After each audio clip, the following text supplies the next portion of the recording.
বান্দরবনের আলীকদমে আবারও ভয়াবহ আকার ধারণ করেছে মাতামুহুরী নদী ও চৈখং খালের ভাঙন। নদী রক্ষায় কোটি টাকার জিওব্যাগ প্রকল্প বাস্তবায়ন করা হলেও থামছে না ভাঙন। বসতভিটা হারানোর আতঙ্কে দিন কাটছে শতাধিক পরিবারের। স্থানীয়দের দাবি জিওব্যাগ নয়, স্থায়ী ব্লক বাঁধ নির্মাণই পারে তাদের রক্ষা করতে। বান্দরবন থেকে আবু বকর সিদ্দিকের তথ্য ও ছবিতে ডেস্ক প্রতিবেদন। প্রতি বছরের মতো এবারও বর্ষা শুরু হতেই ভাঙছে নদীর পাড়।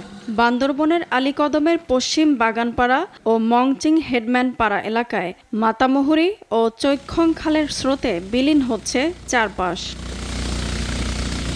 এরই মধ্যে হুমকির মুখে পড়েছে নদী পাড়ের বসতবাড়ি, গ্রামীণ সড়ক ও ফসলি জমি। নদী রক্ষায় ৩০০ মিটার এলাকায় বালু ভর্তি জিওব্যাগ ফেলা হলেও মিলছে না সুফল। অস্থায়ী ব্যবস্থা না করে স্থায়ী সমাধানের দাবি স্থানীয়দের।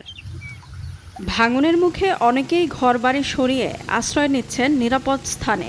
ভিটেমাটি রক্ষায় স্থায়ী ব্লক বাঁধ নির্মাণের আকুতি তাদের। পাহাড়ের পাশে পাদদেশে যে বাড়িগুলো ছিল সবগুলো অলরেডি কয়েকটা চলে গেছে পানিতে, আর কয়েকটি আছে। তো এইভাবে যদি চলতে থাকে একদিন এই সাবের মিয়া পাড়া বিলীন হয়ে যাবে। নদীর সাইডের ব্লকটা পড়ে যাইতেছে, পানিতে নিয়ে যাইতেছে, আমাদের ছেলে মেয়ে স্কুলে যাইতে পারতেছে না। ঘুম যাইতে ডর লাগে, নদীর পাশে বেশি ভাঙি গিয়ে ওনারা যদি সহযোগিতা করেন আর বলক দিতে পারেন। পানি উন্নয়ন বোর্ড জানায় এরই মধ্যে জিওব্যাগ প্রকল্পে প্রায় ১,৪০,০০,০০০ টাকা ব্যয় করা হয়েছে। স্থায়ী ব্লক বাঁধের জন্য বরাদ্দ চাওয়া হয়েছে বলেও জানান কর্তৃপক্ষ।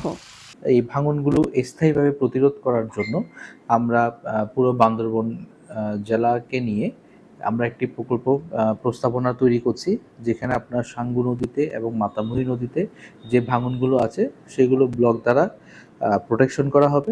এছাড়া সাঙ্গু এবং মাতামুহুরী নদীকে ড্রেজিংয়ের আওতায় এনে এগুলোর নাব্যতা পূর্বের অবস্থায় ফিরিয়ে আনা হবে। এই ধরনের প্রকল্প প্রস্তাবনা আমরা তৈরি করছি। দ্রুত স্থায়ী ব্লক বাঁধের প্রকল্প বাস্তবায়ন করে পুরো গ্রামকে ভাঙনের হাত থেকে রক্ষা করার দাবি ভুক্তভোগী সাধারণ মানুষের।